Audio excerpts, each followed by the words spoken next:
Welcome back. What happens in life when your beloved spouse of almost 39 years suddenly passes away? How do you go on? Here to talk about life, loss, and love is author Becky Cooper. Her book is titled, Hey God, Yes Charles, Conversations on Life, Loss, and Love. Good morning. Glad to have you here this morning. I'm so excited for people to hear your story and what you've been able to put together in a book. Let's start with the title of this book and kind of what this is and what you hope to bring to other people who are watching this morning. Thank you for asking. After Charles died, it was such a terrible time.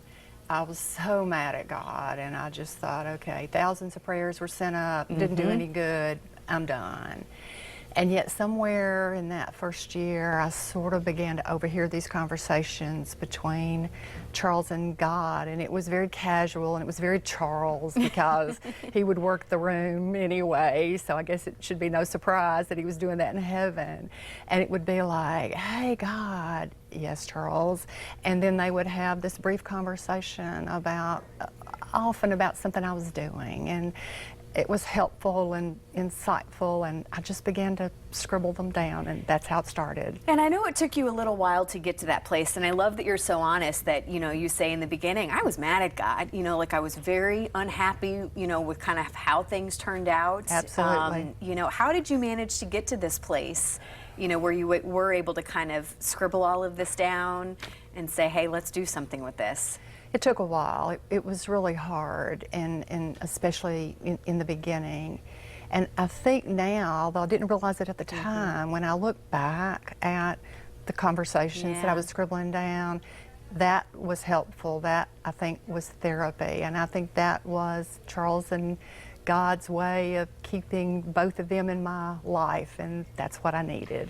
So for people watching this morning, who this is something that we're all going to have to go through in life, death is just unfortunately a part of what we're going to have to deal with. What's your message to them? How do you cope?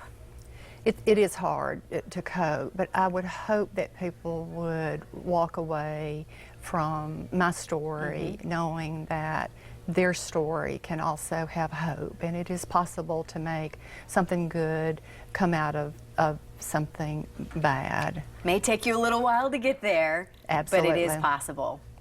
Well, with your book, people can get it on Amazon. That's probably the easiest way to Correct. get it. And how have you enjoyed, I have to ask, how have you enjoyed your time here in Florida? You've kind of been doing a little bit of traveling. You're originally from Tennessee. That's your home. I am, Carly, and I have loved it here. I came here to spend a month to do some traveling locally, and have just been knocked out by the folks, the nature, the simplicity, and just the welcoming nature. I love your state. Oh, well, good. Well, again, so glad to have you on the show. Glad to have you in Florida for a little bit. Go to Amazon to check out there, and I tell you what, I think Charles would be proud. I didn't know him, but just to see how humble you are and kind of sharing your story. I hope so. Thank you. Well, hey, we have a giveaway right now. The second and fourth person to call 239-673-3388 will each win a copy of Becky's book. You can't win, though, if you've won something with us over the last 120 days. So good luck. Becky, thank you so much again. It was such a pleasure to meet you. All right, we'll send it over to staff. Sometimes we get sick of working, but what about when we get sick at work? Up next, we get the fresh facts on sickness in the workplace and office etiquette. Stay with us.